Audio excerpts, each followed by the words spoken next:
오늘 우리가 정말 창립 기념일인데요. 지난주 우리가 함께 본문의 말씀, 물론 약간 몇 구절 더 확장을 했지만 지난번에 예고한 대로 같은 본문 말씀을 가지고 다시 함께 나누려고 합니다. 지난주에는 같은 본문으로 설교의 제목이 뭐였는지 혹시 기억나는 분 있어요? 예, 맞습니다. 타임머신. 예, 아주 독특한 이걸 아마 기억을 잘 하실 것 같아요. 타임머신이라는 제목으로 말씀을 나눴습니다. 그거하고 단절된 말씀은 아니에요. 그거하고 연속성 상상에 있는 연결된 관련된 말씀입니다. 그래서 우리는 살면서 이런 생각을 한번 한다고 말씀을 드렸어요. 내가 그때로 다시 돌아갈 수만 있다면, 그렇죠? 그런 생각 해보신 적 최소한 한 번 있을 겁니다. 내가 그때로 다시 돌아갈 수만 있다면은. 그때 그 말 한마디만 좀 다르게 했더라면은, 내가 그 선택만 다르게 했더라면은 나의 인생이 혹은 우리의 인생이 달라졌을 것인데, 이런 생각을 합니다. 근데 실제로 그런 일은 안 일어나죠. 실제로 불가능하지만 끊임없이 과거로 돌아가고 싶어하는 그러한 마음, 그것이 바로 인간의 본능입니다. 그래서 우리는 뭘 하냐면 후회를 합니다. 후회를 하고 또 과거를 붙잡고 이미 지나간 일을, 그런 지나간 시간을 계속해서 곱씹으며 살아갑니다. 그러나 오늘 본문에서 사도 바울은 전혀 다른 방향을 보여줍니다. 그는 말합니다. 형제들아, 나는 아직 내가 잡은 줄로 여기지 아니하고 오직 한 일, 즉 뒤에 있는 것은 잊어버리고 앞에 있는 것을 잡으려고. 앞에 있는 것을 잡으려고 뭘 잊어버려요? 뒤에 있는 것은 잊어버리고 앞에 있는 것을 잡으려고 표대를 향하여 그리스도 안에서 하나님이 위에서 부르신 부름의 상을 위하여 달려가노라, 이렇게 말씀을 하고 있습니다. 이것은 과거의 기억을 지운다는 뜻이 아닙니다. 지워지나요? 또 지운다고 해서 지운다는 뜻이 아니죠. 과거에 매여서 살지 않겠다는 결단입니다. 과거가 나의 지금 현재를 지배하도록 내버려지 두지 않겠다는 심리적인 어떤 결단이 아니라 이거는 믿음의 결단이에요. 이것도 믿음이 필요한 것입니다. 그 과거가 내 현재를 지배하지 않도록 하겠다. 여러분의 과거가 그런 것들이 있잖아요. 그러니까 여러분 자꾸 후회를 하고 과거로 돌아갔다면 내가 이렇게 했을 텐데, 이렇게 했을 텐데. 그런 생각을 사도 바울도 똑같이 하고 있었기 때문에 이 말을 하는 거예요. 그래서 그 과거에 내 지배되지 않겠다는, 내버려두지 않겠다는 믿음의 선언을 바울이 하고 있고 저와 여러분도 이러한 믿음의 선언을 할 필요가 있습니다. 그런데 바울은 왜 이렇게 살 수 있습니까? 바울이 세상 사람들과, 우리 믿는 사람이 세상 사람들과 무엇이 다르기 때문에 그냥 심리적 선언이 아니라 정말 믿음의 선언. 믿음은 뭐예요? 바라는 것들의 실상이요, 보지 못하는 것들의 증거라고 했어요. 그죠? 그냥 내가 그냥 그렇게 믿어서 되는 게 아니에요. 그것은 실상이고 증거예요. 왜? 그 믿음은 바로 하나님이 주시는 믿음, 하나님을 믿는 믿음이기 때문에 실상이고 증거라는 거예요. 왜 이렇게 우리가 살 수 있냐 이거예요. 그것이 우리가 읽은 12절에 나옵니다. 그는 이렇게 말합니다. 그리스도 예수께 잡힌 바 된 그것을 잡으려고 달려간다. 그리스도 예수께 잡힌 바 된 그것을 잡으려고 달려간다. 언뜻 보면 이 말씀이 좀 알쏭달쏭한데, 이것은 이 사도 바울이 바울 되기 전에, 예수를 만나기 전에 삶과 연결해서 생각을 해야 돼요. 자, 그런데 여기서 중요한 것은 내가 잡았다가 아니에요. 내가 잡았다가 아니라 내가 어떻게 됐다고 했어요? 잡힌 바 되었다고 됐어요. 여러분 주목해서 들으십시오. 이 부분이 중요합니다. 알쏭달쏭한 이 말씀이, 이 부분이 중요해요. 바울은 자신이 먼저 하나님을 선택한 사람이 아니라 하나님께 붙잡힌 사람이라고 고백합니다. 성도님 여러분 잘 들으세요. 이것이 믿음의 출발점입니다. 믿음은 마치 내가 하나님을 붙잡은 것 같은데, 사실은 정말 하나님 안에 내가 하나님의 자녀가 되고 세상에서 하나님 나라를 옮겨진다면 딱 바라보면은 이걸 알게 돼요. 내가 하나님을 붙잡은 것이 아니라 하나님께서 나를 붙잡은 것에 대한 반응이었구나. 이걸 알게 돼요. 여러분, 이것이 믿음의 출발점이에요. 하나님이 나를 붙잡은 거예요. 하나님이 나를 붙잡은 것에 대한 반응이, 그것이 뭐예요? 그게 믿음이에요. 하나님이 나를 붙잡았다는 거예요. 사도 바울이 그걸 얘기하는 거예요. 나는 붙잡힌 바 된 그것이다. 성경은 분명하게 밝힙니다. 너는 하나님께 붙잡힌 사람이다. 다른 표현으로는 너는 하나님의 부르심을 받은 사람이다. 이것이 여러분 복음이에요. 굿뉴스, 복이라는 것은 복될 복 아니에요. 그죠? 복된 소식, 복음, 굿뉴스, 기쁜 소식. 내가 하나님께 붙잡힌 것이 뭐라고요? 복음이에요. 아닌 것 같아요?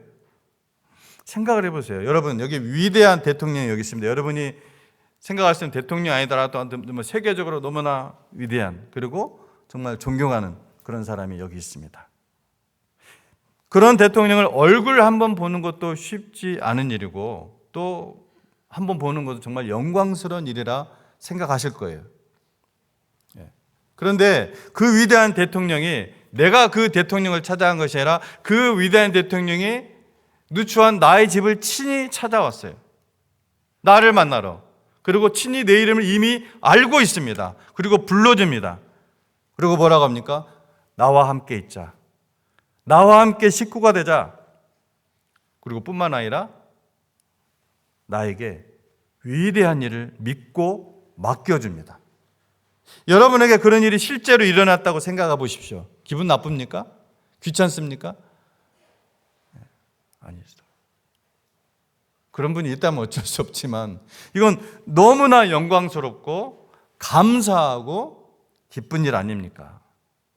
그런데 여러분, 제가 대통령이라고 했는데 이 땅의 일개 대통령이 아니라 온 우주를 창조하신 하나님, 모든 것의 주인이신 하나님께서, 그리고 최후에는 모든 것을 심판하실 그 하나님께서 먼저 우리를 찾아오셨고, 우리를 붙잡아 주셨고, 우리를 죽기까지 사랑하시는 것을 십자가에서 친히 보여주셨고, 그분이 있는 곳에 함께 있자 하시고 함께 식구가 되자고 하셨다는 거예요.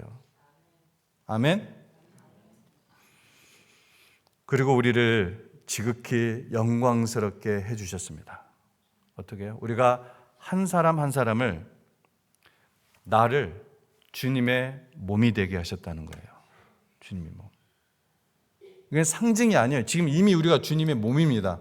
내가 하나님의 자녀가 되면 바로 그 다음에 성령이 하시는 일이 뭐냐면은 성령님께서 우리를 몸으로 넣으세요. 주님의 몸으로. 그래서 성경에서 주님의 몸이라고 하는 거예요. 우리를. 교회. 주님의 몸이라고 부르신 교회가 되게 하셨다는 말씀이죠. 또한 우리가 이 세상에서 모든 역사 속에서 가장 위대한 일을 하도록 맡겨주셨습니다. 영혼을 하나님 앞으로 초청하는 일, 그래서 그것이 가장 큰 사명 아닙니까? 예수님이 직접 주신 사명, 가장 큰 사명. 너희는 가서 모든 족속으로 제자를 삼아 아버지와 아들과 성령의 이름으로 침례를 주고 내가 너에게 분부한 모든 것을 가르쳐 지키게 하라. 길지만 간단하게 얘기하면은 복음 전해서 주님의 제자 삼아서 또 다른 제자 삼도록 하는 이 일이에요. 이 일을 우리에게 맡기셨다는 거예요. 이 일보다 위대한 것은 없습니다. 이 세상에. 없어요. 노벨 평화상, 노벨 물리학상, 그거는 이거에 비하면 정말 발톱의 떼와 같아요. 잠깐의 생명, 육신적으로 사형 선고를 받은 자를 살렸다면은 그 일도 어마어마하게 위대한 일이잖아요. 그런데 영원한 생명, 하나님의 생명을 받을 수 있도록 초청하는 일을 저와 여러분에게 맡기셨다는 거예요. 그래서 이것이 바로 복된 소식, 복음입니다. 기쁜 소식, 굿뉴스인 것입니다. 우리가 다른 사람보다 똑똑해서, 우리가 다른 사람보다 믿음이 더 좋아서, 그래서 하나님을 붙잡았기 때문에 구원을 받은 것이 아닙니다. 사랑의 하나님께서 온 우주의 창조주시오 모든 이 죄악에 대한 최후의 영원한 심판주이신 그 하나님께서 나를 불러주신 거예요. 나의 이름을 아시고 나의 모든 것을 아시고 태중에서부터 나를 아신다고 하셨잖아요. 나를 죄와 사망으로부터 구원하시기 위해 독생자 하나님을 죽이시기까지 사랑하신 그 하나님이 나를 붙잡아 주신 거예요. 사도 바울은 붙잡힌 바 된 그것을 지금 그 얘기를 하고 있는 거예요. 하나님의 자녀는 모두 하나님께 이렇게 붙잡힌 바 된 아주 놀라운 영광스러운 사람들입니다. 그래서 예수님은 이렇게 말씀합니다. 요한복음 15장 5절에 나를 떠나서는 너희가 아무것도 할 수 없다. 나를 떠나서는 너희가 아무것도 할 수 없다. 즉 하나님께 붙잡힌 바 된 상태에 있을 때 우리가 그 위대한 일을 할 수 있다는 거예요. 성도 여러분, 가지는 스스로 열매를 맺지 않죠. 가지에 열매가 매달려 있지만 가지가 스스로 열매를 맺지 않습니다. 또 가지는 스스로 붙어있는 존재도 아닙니다. 가지는 붙어있기 때문에 살아있는 것입니다. 여러분, 이것이 바로 우리 그리스도인들의 정체성입니다. 우리가 붙잡고 있는 사람이 아니라, 우리는 붙잡고 있는 사람이 아니라 붙들려 사는 사람입니다. 그래서 신앙은 의지가 아니라 의존입니다. 다시 한번 말씀드릴게요. 신앙은 의지가 아니라 뭐라고요? 의존. 하나님께 의존. 내가 한다가 아니라 주님이 하신다입니다. 주님이 없이는 아무것도 할 수가 없다는 고백. 나를 떠나서는 너희가 아무것도 할 수 없다. 예수님 분명히 말씀하셨는데 내가 할 수 있다. 그거는 예수님 말씀을 정면으로 반박하는 거죠. 저는 하나님 말씀을 전하고 있습니다. 그렇게 붙잡혀서 의존하는 사람에게 하나님께서 주시는 것이 있습니다. 바로 평강입니다. 샬롬. 샬롬. 그냥 피스가 아닙니다. 이거는 완벽한 의로움 속에서 나오는 결과적으로 얻는 평강이에요. 빌립보서 4장 6절로 7절 말씀에 하나님의 평강이 너의 마음과 너의 생각을 지키시리라 말씀하고 있습니다. 또 이사야서 26장 3절 말씀에서 주께서 심지가 견고한 자를 평강하고 평강하도록 지키시리라. 근데 그 이유를 뒤에다 얘기해요. 이는 그가 주를 신뢰함이니이다. 샬롬의 원인이 거기에 있다는 거예요. 그가 주를 신뢰합니다. 여기서 중요한 것은 지키신다는 것입니다. 내가 내 마음을 지킨다, 내 평강을 지킨다 아니에요. 지키신다는 거예요. 누가? 하나님이. 평강의 평강으로. 하나님께서 지키십니다. 그리고 그 조건은 단 하나예요. 뭐요? 그가 주를 신뢰함이니이다. 그가 주를 신뢰합니다. 평강은 그래서 우리 흔히 생각하는 것처럼 상황에서, 환경에서 나오는 것이 아닙니다. 적어도 성경에서 말하는 평강, 샬롬은 그런 평강입니다. 평강은 하나님을 잠잠히 신뢰할 때 옵니다. 폭풍우가 몰아칠 때, 고통이 밀려올 때, 아픔이 나를 괴롭게 할 때, 하나님을 잠잠히 신뢰할 때, 이 샬롬이 내 영혼을 스며듭니다. 여러분 믿으시기 바랍니다. 그리고 이 평강을 맛보시고 또한 누리시기 바랍니다. 여러분, 우리의 삶의 현장에는 하나님의 평강을 잃어버리고 깨트리는 일들이 일어납니다. 여러분의 직장에서, 또 여러분의 그 가정에서, 심지어 교회 안에서도 이 평강이 깨어지는 일들이 일어납니다. 교회라고 하면 좀 그렇고 예배당 안에서. 결코 놀랄 일이 아닙니다. 그거는. 교회는 오히려 계속해서 어떤 일을 하느냐, 모나고 울퉁불퉁한 돌들이 모여서 다듬어지는 곳입니다. 그러다 보니 잘못하면은 내가 한다는 이 의식 때문에 상처도 받고 평강도 깨집니다. 그럴 때 의식적으로 여러분 떠올리십시오. 우리가 붙잡혀 있고 주님께 의존하고 주님을 신뢰할 때 하나님께서 우리의 마음과 생각을 지키십니다. 그럴 때 우리는 무너지지 않습니다. 우리가 강해서가 아니라 붙들고 계시기 때문입니다. 누가요? 하나님이. 하나님은 우리를 붙잡아 놓고 그냥 또 방치하지 않으세요.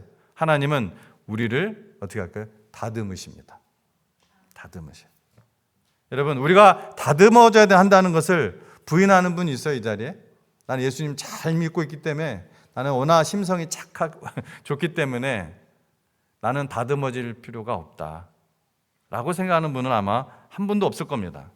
그런데요, 특이한 것은, 이게 참 특이한 것은, 다듬어지면 다듬어질수록 어떤 일이 일어나냐면은 더 다듬어지고 싶어요. 더 예수님을 닮고 싶고, 그래서 내가 더 다듬어져야 돼. 내가 더 깨져야 돼. 이런 고백과 믿음이 생긴다는 거예요. 열왕기상 6장 7절에 보면요, 여러분, 최초의 성전은 누가 세웠죠? 객관식으로 하면 다윗이 세웠어요? 솔로몬이 세웠어요? 물론 하나님이 세웠죠. 근데 실질적으로 그 일을 담당한 사람은 솔로몬이 세웠죠. 여기에 보면은 이 성전을 지을 때, 솔로몬이 지은 성전을 지을 때 특이한 모습을 묘사한 부분이 있어요. 이게 굉장히 특이한 부분입니다. 영적으로도 굉장히 중요한 부분인데 6장 7절이에요. 이 성전은 건축할 때 돌을 그 뜨는 곳에서 다듬고 가져다가 건축하였으므로 건축하는 동안에 성전 속에서는 방망이나 도끼나 모든 철 연장 소리가 들리지 아니하였으며, 성전을 지을 때 성전 현장에서는 정소리가 났다 안 났다? 망치 소리는 안 났어요. 들리지 않았어요. 왜? 그 돌을 성전에서 다듬은 것이 아니라 채석장에서 다 다듬어 가져온 거예요. 채석장에서. 성도 여러분, 이게 무엇을 의미합니까? 하나님의 인비저블 성전, 진정한 성전은 조용합니다. 그러나 그 돌 하나하나는 어딘가에서 깎이고 또 부딪히고 다듬어졌습니다. 소리는 어디서 났습니까? 성전이 아니라 채석장에서 났습니다. 지금 우리의 인생이 바로 그 자리예요. 우리의 인생이 바로 채석장이에요. 지금 내 삶에서 들리는 이 고난의 소리, 지금 나의 삶의 현장에서도 들리는 실패의 소리, 이해되지 않는 아픔, 원하지 않는 이별의 시간, 이것은 무너지는 소리가 아닙니다. 무슨 소리예요? 다듬어지는 소리입니다. 다듬어지는 소리. 하나님의 눈으로 볼 때 하나님께서 우리를 더욱 아름답게, 다양한 우리 한 사람 한 사람이 서로 이가 맞고 아구가 맞아서 한 성전이 되도록, 틈새가 안 벌어지도록 다듬는 소리입니다. 요셉을 보십시오. 그는 버림받고 억울하게 감옥에 갇히고 인생이 무너지는 것처럼 보였습니다. 그러나 하나님은 그 시간을 통해 그를 다듬고 계셨습니다. 그리고 그는 결국 애굽의 총리가 됩니다. 아주 파워풀한 총리예요. 그리고 이렇게 고백을 했죠. 나중에 형제들이 찾아왔을 때, 당신들은 나를 해하려 하였으나 하나님은 그것을 선으로 바꾸셨습니다. 당신들은 나를 해하려 하였으나 하나님은 그것을 선으로 바꾸셨습니다. 이 말은 얼마나 위대한 선언인지 모릅니다. 한 식탁에서 밥을 먹던 그 형제라고 하는 자들이 자기를 구덩이에 빠뜨리고 죽이려고 함께 모의하고 결국 노예 상인에게 팔아 넘겨버리고 사람들에게 돌아가서는 뭐라고 했어요? 자기 아버지를 포함해서 거짓말합니다. 자기네들이 그렇게 해놓고 사람들한테는 거짓말을 해요. 거짓말로 자기들의 행위를 감추었던 그들이 지금 그 앞에 있는 거예요. 요셉 앞에. 그 형제들이. 평범하게 생각한다면은, 요셉이 다듬어지지 않았다면은 이가 갈리고 꼴보기도 싫고 저주와 악담을 붙고 싶을 겁니다. 그러나 요셉은 비꼬거나 비양되는 것이 아니라 정말 진심으로 말합니다. 당신들은 나를 해하려 하였으나 하나님은 그것을 선으로 바꾸셨습니다. 다듬어지는 그 과정, 얼마나 눈물이 나고 억울하고 아팠겠습니까? 그러나 그 모든 다듬는 과정을 묵묵히 받아들인 이 요셉은 이제 그 형제들과는, 피를 나눈 그 형제들과는 완전히 차원이 다른 수준의 사람이 되어 있습니다. 이 모든 일을 하나님께서 주관하시고 붙잡아 주시고 불러주시고 부서뜨리고 망가뜨린 것이 아니라 다듬으신 것입니다. 다듬으신 것. 저와 여러분도 바로 이렇게 주님의 몸으로 다듬어지는 성전의 돌들입니다. 주님의 몸을 이루는 지체들입니다.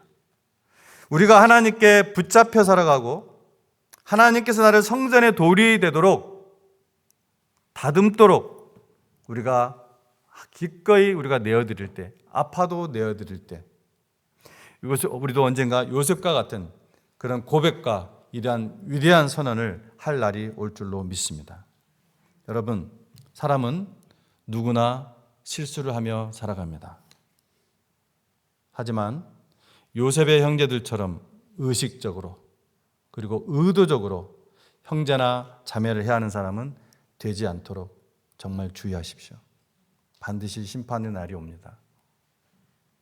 차라리 내가 이해되지 않는 고난을 받고, 차라리 내가 상처를 받고, 차라리 내가 고통을 받더라도 오히려 아주 정교한 최고의 작가요 예술가이신 하나님께서 그것들을 사용하셔서 만들어지는 당신의 모습을 바라보십시오. 그러면 여러분도 언젠가 진심으로 하나님이 하신 일을 이렇게 고백하고 선언할 수 있을 것입니다. 당신들은 나를 해하려 하였으나 하나님은 그것을 선으로 바꾸셨습니다. 하나님은 완성된 자리에서 다듬지 않으십니다. 보이지 않는 자리에서 다듬어 놓고 계십니다. 지금 내 삶에 들리는 소음은 실패가 아니라 하나님의 작업 소리입니다.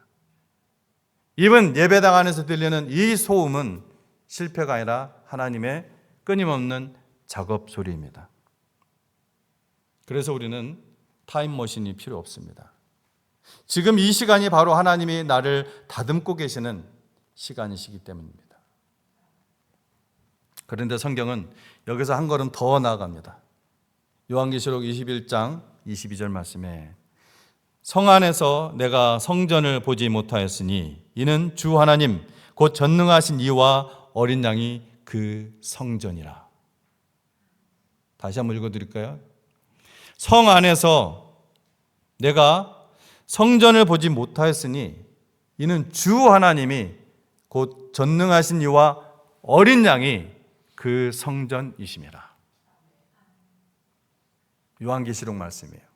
자, 지금 이 땅에 있는 주님의 성전 뭐예요? 이 신약시대는 교회죠. 주님의 몸된 교회가 아니라 이 요한계시록 이 말씀은 언제? 영원한 천국에서의 성전에 대한 말씀이에요. 이 영원한 성전에 대한 이 비밀의 말씀을 깨닫기를 바랍니다. 이 비밀은 더 이상 감추어진 것이 아니라 레벨레이션, 계시록, 바로 성경을 통해 믿는 성도들에게는 밝혀진 비밀입니다. 이것을 깨닫게 될 때 여러분 우리의 믿음의 질이 또 한 단계 달라질 것입니다. 먼저 이 말이 무슨 말이냐? 성전이 사라졌다는 것이 아니라 하나님 자신이 성전이 되셨다는 뜻입니다. 베드로전서 2장 5절 말씀을 보면은 너희도 산 돌같이 신령한 집으로 지어져 가고, 너희도 했을 때 너희는 누구예요? 우리예요. 산 돌같이 신령한 집으로 지어져 가고 세워지고, 현재 진행으로 나오고 있습니다. 근데 여기서는 성도들이 영적으로 성전의 구성 요소로 세워지고 있다. 현재 진행형, 아직 완성되지 않은 모습을 보여주는 거예요. 이 땅에서는. 바로 이 땅에 있는 영적인 성전, 즉 교회죠. 구약의 성전은 뭐였어요? 하나님이 임재하시는 피지컬한 장소였어요. 신약의 교회는 하나님이 거하시는 믿음의 공동체, 이것이 성전이에요. 하나님께서 죄에 대한 최후의 심판을 하시지 않았기 때문에 이 믿음의 공동체야만 거하신다는 것입니다. 여러분, 거한다는 말이 바로 숫꽃이에요. 숫꽃. 거한다.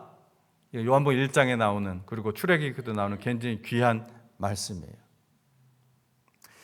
지금 이 세대는 어디에만 거하세요? 믿음의 공동체에만 거하십니다. 하나님이 거하신다는 표현은 평범한 용어가 아니에요. 잘 들으세요. 하나님은 바로 지금도, 아직 영원한 천국에 이루어지지 않은 그 지금도 온 우주에 편재해 계세요? 안 계세요? 편재해 계십니다. 온 우주가 하나님의 통치권 아래에 있어요? 없어요? 있어요. 그 통제권 안에 있습니다. 하지만 하나님은 세상 가운데서 오직 성도들의 공동체, 이 성전에만 어떻게 한다? 숫꽃 하신다. 거하신다는 것입니다. 굉장히 중요한 신학적인 용어예요. 그런데 마지막에는 더 이상 장소나 혹은 특정한 공동체, 믿음의 공동체, 이게 필요가 없어요. 그 영원한 성전에서는, 영원한 하나님 나라에서는 특정한 장소나 공동체에서만이 아니라 온 우주에 하나님께서 충만하게 거하십니다. 그게 마지막이에요. 온 우주에 충만하게 거하십니다. 다른 표현으로 한다면 임재해 계십니다.